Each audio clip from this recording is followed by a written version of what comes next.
Yo, what's going on, Dragon Ballers? Welcome back to another video. Today we're going to be talking about the top cut breakdown of the Gen Con regionals that literally just happened on Friday and Saturday. I literally just got home from my Gen Con flight. I had like a placeholder video I was going to post today just so that I could have time to make this video for tomorrow, but I decided to save that video for another day and upload it a little bit later so that I could get you guys this tournament result video ASAP. This is super exciting. The first IRL event of a really high scale. Like, yeah, we've had the in-store regionals here and there, but like the last big IRL best 3 event I remember is the PPG Invitational from back in March. So with these two 128 player events, there's a lot of really interesting data to talk about. And let me just say, spoilers, it was a really good weekend to be a Gohan fan. Let's just say that. So we're gonna get into it today, guys. One thing I do want to say real quick before we do get into it is I want to apologize to you guys for that Hachiak deck list video, my teammate Mike's deck profile. I don't really know what happened in that video, but I wasn't home to kind of investigate the problem because I was at Gen Con when it got released. So I am going to be posting his deck list in text form in the pinned comment of that video. So if you guys wanted to see the rest of the Hachiak deck list and it got kind of cut short for you guys, go check out the pinned comment of that video. It will be there probably a few minutes after this video goes live, so be sure to check that out. Anyways, guys, let's get into it. If you're new here, make sure to subscribe, hit that bell so you never miss a video. And if you guys want to help support the channel, there are many ways to do so down in the description. But particularly today, guys, if you want to compete events like this, please do check out the Patreon. Not only does it help me out, but the number of you guys that came up to me at Gen Con letting me know that the videos and the Patreon articles and the coaching are helping your game, it really floored me. It really just shows me that I guess I am really offering you guys something of value as far as Dragon Ball Super is concerned. So if you're new, if you're thinking about checking it out, you want to step your game up, go check out the Patreon. I think it's safe to say that you will get something out of it and it will help step your game up. But anyways, let's get into this data. So first things first, Gen Con Regional Day 1, again, 128 players. We have the top 8 listed here. Friday was a bit of a weird tournament. I'll explain why. So firstly, I wanted to say that Dragon Ball Super has this rule where the tournament ends as soon as there's one undefeated. And with a 128 player tournament, you're supposed to play something in the realm of 7 rounds.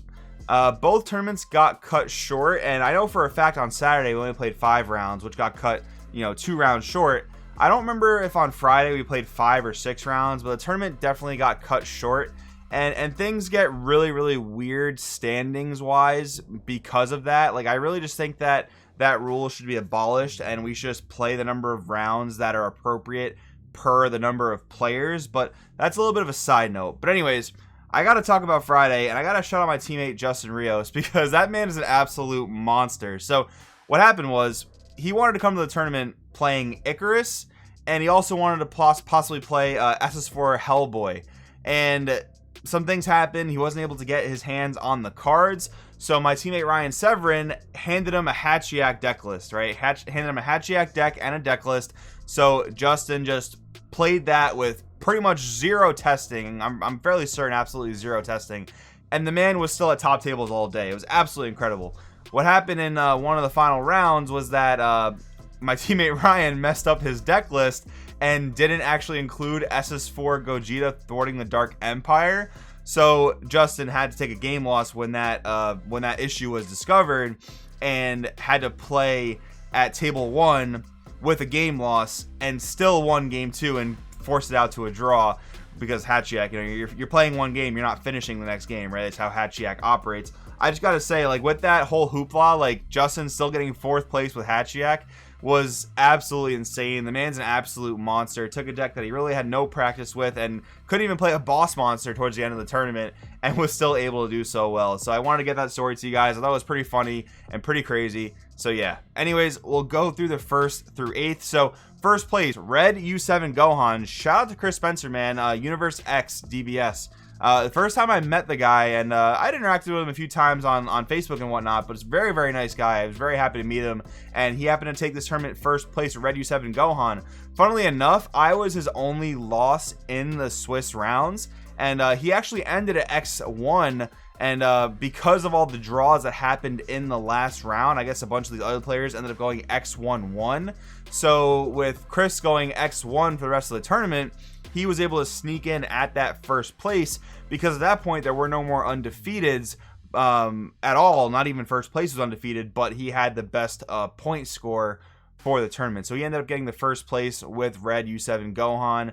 Kind of in a weird way, but still a very, very cool thing. Like, no matter what, even if the tournament was you know, the normal thing where you play out the normal number of rounds, he would have topped, you know, and he would have done it pretty well. So that was very, very cool to see. Anyways, second place, blue, yellow, Gohan, Icarus. Okay, you guys that have been here for a long time know that I absolutely love this deck. I was one of the first people to put the deck on the map.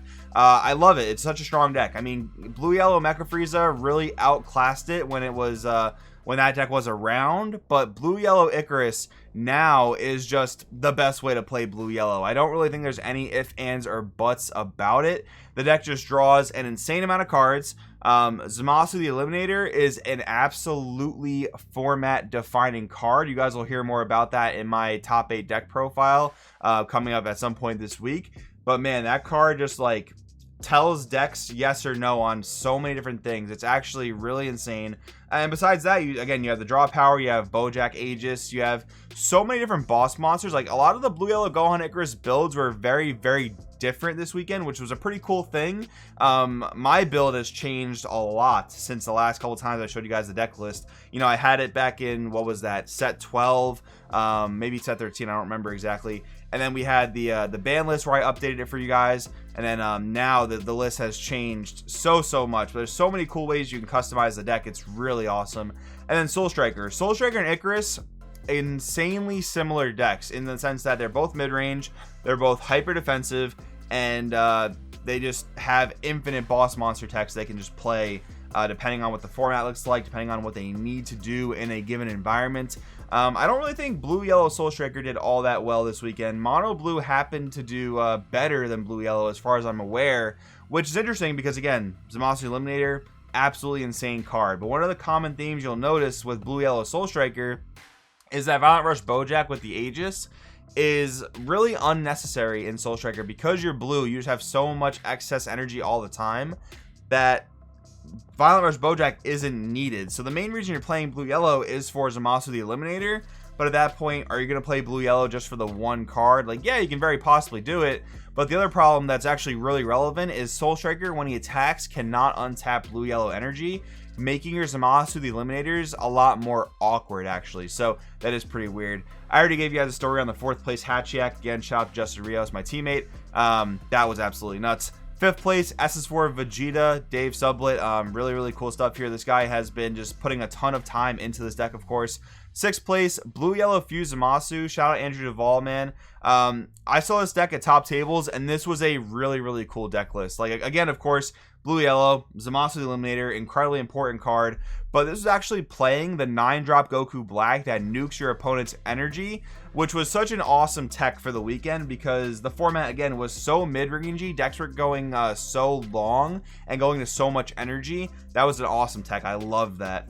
Invoker, 7th place, believe it or not. This was Michael Carrick playing Invoker and not really going for the burn strategy. He was playing the 6-drop Goku that can restand itself by warping 2 extra cards in your drop area. So you basically just have, like, you know, by your goal is to have infinite triple strike attacks once you're ready to drop that guy. That's pretty cool. And then Sin Shenron rounding out the top 8. I gotta say, Sin Shenron's deck that's really intrigued me over the weekend as well, because it has such a flexible place in the meta. It can actually play very heavy control and very aggro in these hybrid builds. It is a really cool thing to see. I think it's gonna be one of the hardest decks to build this format, finding the ratios that work out the best, but it's a really cool thing nonetheless, and I do like it. Anyways, though, moving on to day 2, look at all this Gohan Icarus. 1st, 2nd, 6th, which was me, and 8th place, Gohan Icarus. 4 out of the top 8. That's absolutely insane. The deck is so good. But anyways, I gotta go to 3rd place. Shout out to my teammate Jordan Markle taking 3rd place with Cell Surge. He is a true believer of that deck still. And the main thing I talked about from last week going into this week was the differential of best of 1 versus best of 3. I personally played Cell Surge on Friday, and I got top 32 out of 120 players, which is not terrible, but I gotta say, from my personal experience, Cell Surge having to deal with Deborah is incredibly annoying. Like, what you do in Cell Surge is you side in 3 Dark Power Black Mass Sand almost every single matchup, because you want to counter their Deborahs. You want to basically not allow them to play Deborah because you have Black Mass Sand on the field. And that strategy works, but you really have to waste energy on that BMS and hinder your own hand control ability because you're not putting the energy towards hand control cards. And that can be pretty frustrating. So I gotta say, shout out to Jordan, man. He still thinks Cell Surge is one of the top decks of the meta. I do think it's incredibly good, but Deborah is a pretty hard answer to in the sideboard. But obviously he was able to do incredibly well not caring about Deborah and being able to beat it. So that's really awesome. 4th place, Gogeta Xeno, one of the premier aggro decks of the format in my opinion. Aggro had a decent showing this weekend. Like I would definitely say Red U7 Gohan from Friday was an aggro deck, so that's definitely something to note. Sin again can also pivot into an aggro deck, and then Vegex of course also acting as an aggro deck. So we have a lot of mid-range, and the next most represented deck type is definitely aggro. Control, I mean, like Gohan Icarus and Soul Traker are very, very control-y. As mid-rangey as they are, they definitely don't pivot towards aggro. They definitely pivot towards mid-range control. So I guess you could say there's a fair amount of everything being represented, you know, mid-range being the absolute top dog no matter what. But I do also want to mention, I don't have the full data for these tournaments, but I do want to mention the TAC tournament and the Oceania tournament. I believe those are 2 different tournaments. Both were taken first place by Blue, Yellow, Gohan, Icarus. Man, this deck is absolutely insane. But I think that the format can still develop from here. I think that there will actually be things that come out that can do very, very well against Blue, Yellow, Gohan, Icarus. And I think the format will continue to develop. So even though Gohan Icarus, like, absolutely demolished this weekend, I'm not ready to say anything along the lines of, like, Gohan Icarus is the undefined best deck. I do think it's quite possibly the best deck. I do think it's definitely in that top 3. But I think the format is actually still in a place where it can develop from here. So I'm very, very interested to see that happen. But anyways, guys, that's what I got for you today. Hopefully you enjoyed the video. Thanks for watching, and I'll see you guys next time.